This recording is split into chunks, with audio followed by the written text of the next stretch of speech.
Hérnia de disco não é tudo igual. Falando de uma maneira simples para entender, hérnia de disco é quando acontece uma lesão do disco intervertebral, que é essa estrutura que funciona como um amortecedor entre as vértebras.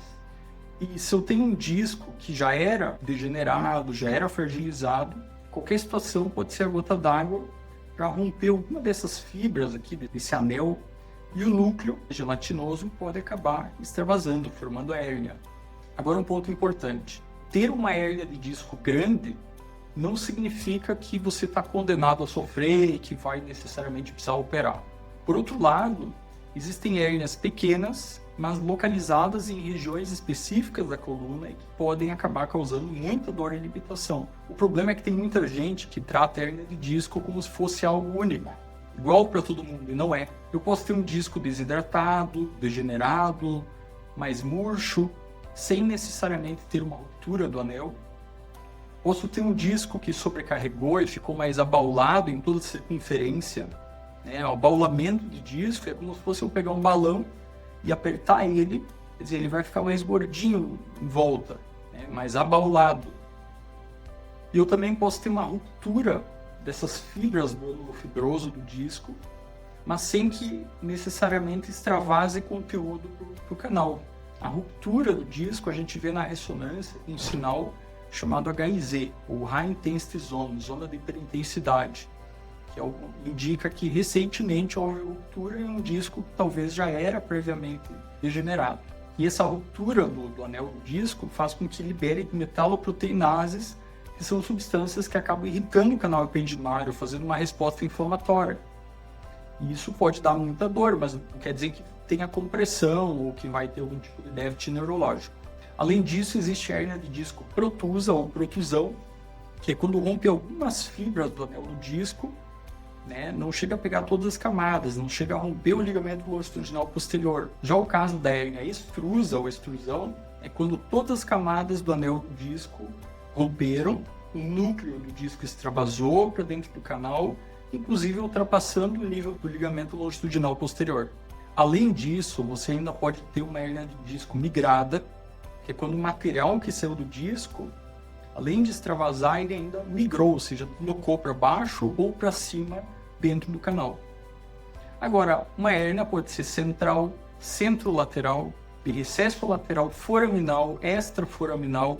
E para cada tipo de hérnia, para cada causa, dependendo dos sintomas do paciente, o tratamento pode ser completamente diferente. É interessante notar que uma pessoa pode ter uma hérnia de disco grande, porém numa localização mais extraforaminal, fora do canal, que às vezes não tem nenhum tipo de conflito com raiz nervosa, nem com o sintoma.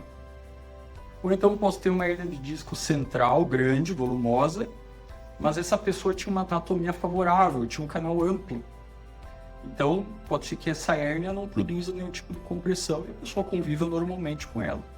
E aí, nesse caso, a gente segue com orientações, cuidados, acompanhamento. Por outro lado, existem pessoas que têm protusão pequena no recesso lateral, que é entre o meio e o forame, o local onde a raiz vai sair antes de ir lá para a perna.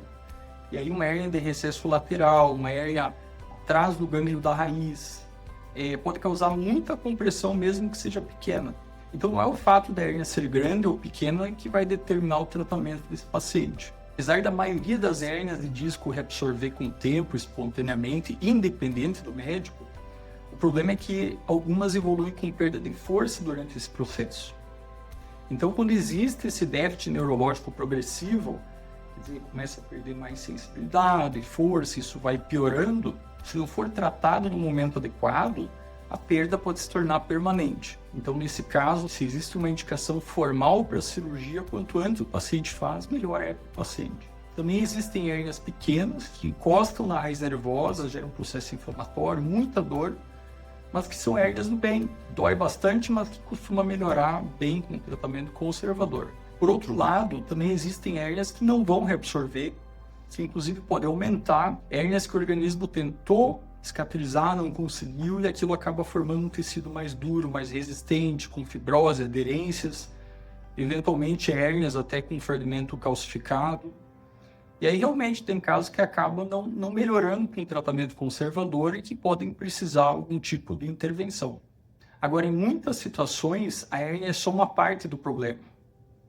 O paciente pode ter, além da hérnia, uma hipertrofia das facetas articulares, talvez até com uma estenose importante do canal, né, um canal estreito, às vezes com instabilidade ou cistos facetários intracanal, dobras de ligamento amarelo, entre vários outros fatores de compressão.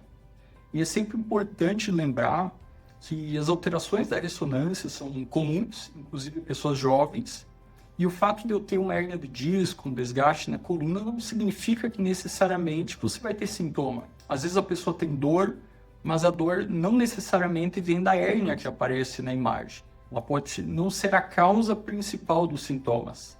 Por isso, apesar da ressonância ser uma ferramenta importante, ela nunca deve ser analisada sozinha. A avaliação clínica é fundamental. Então, como você pode ver, a hérnia de disco envolve uma enorme variedade de situações e não se trata a hérnia da mesma maneira para todo mundo. E é exatamente por isso que a avaliação com médico especialista em coluna faz diferença.